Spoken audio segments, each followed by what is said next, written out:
bom dia. Hoje é segunda-feira, 16 de agosto, e você vai ver nessa edição. Talibãs assumem o poder no Afeganistão e pânico domina as ruas de Cabul. O Brasil registra a menor média móvel de mortes desde janeiro e cerca de 54% dos brasileiros já receberam a primeira dose da vacina anti-Covid. CBF divulga o protocolo com regras para a volta das torcidas aos estádios. Jair Bolsonaro entregou quase 3 mil novas moradias do programa Casa Verde Amarela no Ceará. O presidente falou sobre a emoção de entregar a chave de uma casa própria a pessoas de baixa renda e lembrou que outro programa, que é o atual Bolsa Família, está recebendo toda a atenção do governo. A cerimônia em Juazeiro do Norte marcou a entrega de forma simbólica das chaves que deverão beneficiar, no total, 10.800 pessoas. De acordo com o Ministério do Desenvolvimento Regional, nas pouco mais de 1.800 moradias de Juazeiro do Norte, foram investidos 72 milhões de reais.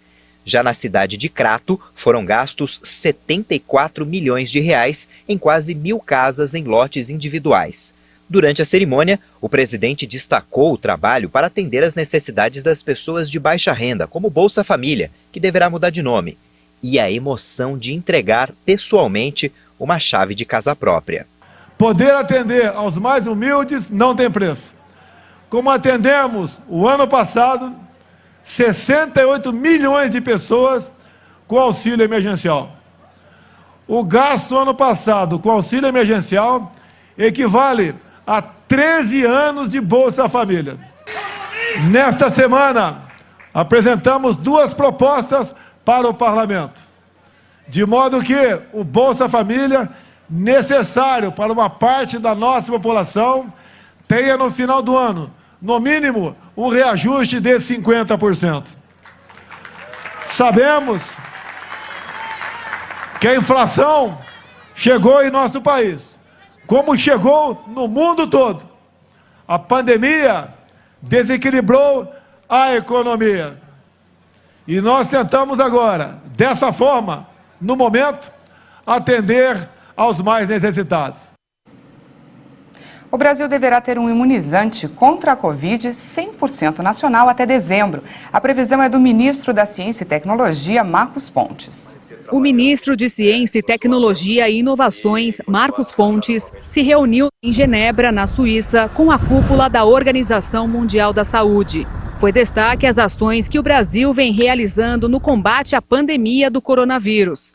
O ministro disse que o Brasil vem fazendo um bom trabalho e que o objetivo é compartilhar experiências para ajudar outros países. Nós apresentamos sobre os nossos desenvolvimentos da Rede Vírus MCTI, que é essa rede de pesquisadores que foi montada em fevereiro do ano passado e nos deu toda essa estratégia a ser seguida pelo Ministério de Desenvolvimento de sistemas de prevenção, testes diagnósticos, tratamentos, toda a parte de sequenciamento genético feito no Brasil, também a patogênese da doença, desenvolvimento de vacinas e aumento da infraestrutura. É importante compartilhar com eles esses dados, e eles ficaram bastante impressionados, isso é muito bom, para que nós também possamos ajudar com esses desenvolvimentos, compartilhar resultados com outros países. Marcos Pontes apresentou à OMS a evolução nos estudos sobre uma vacina 100% nacional, bem como diagnósticos e tratamentos desenvolvidos. Tanto o Brasil como a OMS ainda apostam no país como uma das bases da expansão de produção de vacinas, principalmente a partir de 2022.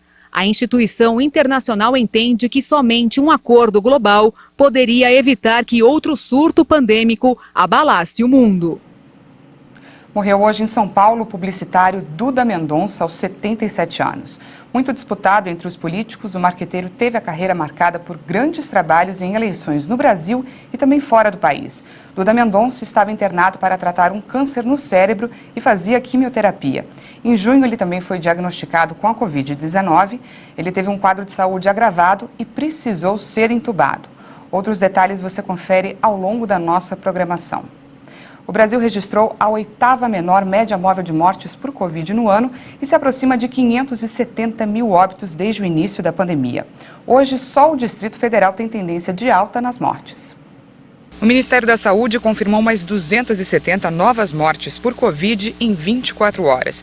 O Brasil soma no total 569.058 brasileiros que perderam a vida para a doença. O país também registrou quase 14 mil novos casos de Covid de um dia para o outro. São mais de 20.364.000 contaminados ao todo desde o início da pandemia. A média de mortes pelo coronavírus em 7 dias é de 844 vítimas diárias. É a 8ª menor média registrada em 2021 e a menor desde 7 de janeiro. Em comparação à média de 14 dias atrás, a variação foi de menos 11% e aponta a tendência de estabilidade. Esse é o 4º dia de estabilidade após um período de 12 dias em queda. A média móvel de casos nos últimos 7 dias foi de 28.379 diagnósticos diários. Isso representa uma variação de menos 19% em relação aos casos registrados na média há 2 semanas, o que indica queda. E pelo mapa da evolução da pandemia por regiões, hoje apenas uma unidade da federação apresentou alta nas mortes, o Distrito Federal. 3 estados estão em estabilidade e 3 estados registram queda: Acre, Alagoas, Amapá, Bahia, Paraíba, Paraná, Pernambuco, Rio de Janeiro, Rio Grande do Norte, Rio Grande do Sul, Rondônia, Santa Catarina e Sergipe. E vamos aos números da vacinação aqui no Brasil. Quase 165 milhões de brasileiros já tomaram ao menos uma dose da vacina contra a Covid. De um dia para o outro, foram aplicadas mais de 481 mil doses de vacinas. De acordo com o Ministério da Saúde e as secretarias estaduais de saúde, o número de brasileiros que tomaram a primeira dose é de quase 115 milhões. Isso equivale a 54,3% da população, enquanto mais de 49.705.000 pessoas tomaram a segunda dose. O resultado representa cerca de 23,5% da população brasileira. O estado que mais aplicou a primeira dose foi São Paulo, com 67,2% da população vacinada. E o Rio Grande do Sul tem quase 60% da população imunizada com a primeira dose. No Mato Grosso do Sul, mais de 37,5% das pessoas estão totalmente imunizadas. O Talibã chegou a Cabul neste domingo e tomou a capital do Afeganistão após a fuga do presidente. O Talibã entrou neste domingo em Cabul horas depois que o presidente Ashraf Ghani fugiu para o exterior. Ghani afirmou que os talibãs venceram e garantiu ter deixado o país para evitar um banho de sangue. Segundo a rede egípcia Al Jazeera, um ex-guarda-costas do presidente informou que o palácio presidencial foi entregue oficialmente ao Talibã. Os talibãs iniciaram uma ofensiva em maio, aproveitando o início da retirada das tropas americanas e estrangeiras. Há 20 anos, os talibãs foram expulsos por uma coalizão liderada por Washington após a recusa em entregar Osama Bin Laden, líder da Al-Qaeda, e os ataques de 11 de setembro. O governo norte-americano iniciou a evacuação dos diplomatas americanos e de cidadãos afegãos que colaboraram com os Estados Unidos. O primeiro-ministro britânico Boris Johnson pediu que os ocidentais adotem uma posição comum contra o Talibã para evitar que o Afeganistão se torne um terreno fértil para o terrorismo. Inclusive, muitos afegãos temem um retorno ao poder do Talibã. Quando governaram o país entre 1996 e 2001, os talibãs impuseram sua versão da lei islâmica. As mulheres eram proibidas de sair sem a companhia de um homem. As meninas não podiam ir à escola. Mulheres acusadas de crimes eram açoitadas e apedrejadas. Ladrões tinham as mãos cortadas. Assassinos executados em público.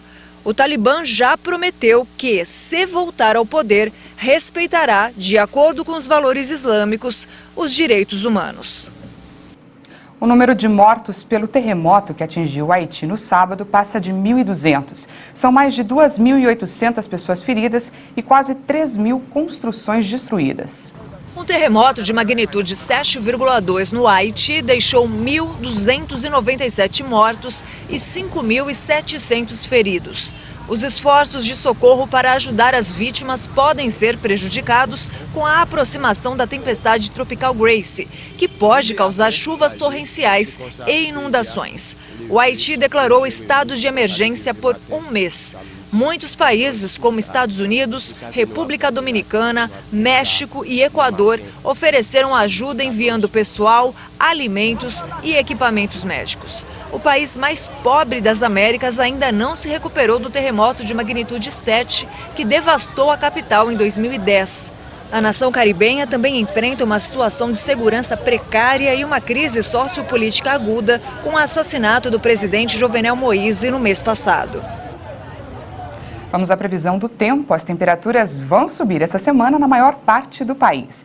Em Manaus, no Amazonas, a chance de chuva aumenta ao longo da semana. A temperatura mínima prevista é de 23 graus e a máxima de 30. Na Praia Grande, no litoral de São Paulo, a segunda-feira vai ser nublada e com temperaturas mais baixas. A máxima na região pode chegar a 23 graus. Já em Niterói, o sol vai aparecer e a temperatura máxima pode chegar a 27 graus. Em Brasília, máxima de 28 e mínima de 13 graus.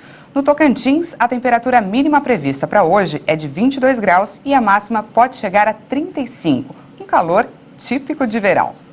E a CBF divulgou o protocolo para o retorno das torcidas nos estádios. Segundo o documento, apenas torcedores completamente imunizados ou que apresentem teste negativo para a Covid poderão frequentar. Com o avanço da vacinação no Brasil e embates na Justiça, a Confederação Brasileira de Futebol publicou uma versão do protocolo de recomendações para o retorno do público aos estádios. O documento prevê a volta das torcidas em partidas válidas pela fase de quartas de final da Copa do Brasil, além de todas as divisões do Campeonato Brasileiro, desde a Série A até a Série D. Para que a presença de público se consolide, o documento elaborado pela CBF destaca que a decisão final dependerá da aprovação das autoridades sanitárias locais, ou seja, cada estado terá autonomia para decidir o retorno ou não. Para ter acesso aos estádios, os torcedores terão que fazer um teste RT-PCR para a detecção do vírus SARS-CoV-2 até 3 dias antes da data da partida, ou estar com o esquema vacinal completo. Além disso, o protocolo exige que a capacidade de lotação do estádio seja feita por um cálculo entre a taxa de incidência do vírus, taxa de mortalidade nos últimos 14 dias e letalidade global do vírus. A CBF garante ainda que a venda dos ingressos será feita por um sistema virtual, em que o comprador precisará registrar os documentos necessários, como o cartão de vacinação ou o teste negativo. Após anexar os documentos no sistema, eles ainda passarão por uma análise de veracidade. Não há ainda uma data definida para a volta do público aos estádios, já que isso depende principalmente dos governos locais. A decisão é um alento para os clubes, que há pelo menos 18 meses não contam com a renda proveniente da venda de ingressos. Essa edição fica por aqui. Você pode rever as nossas reportagens no YouTube. Já tem outras informações com a Patrícia Velenic e eu volto à 1 da tarde. Te espero.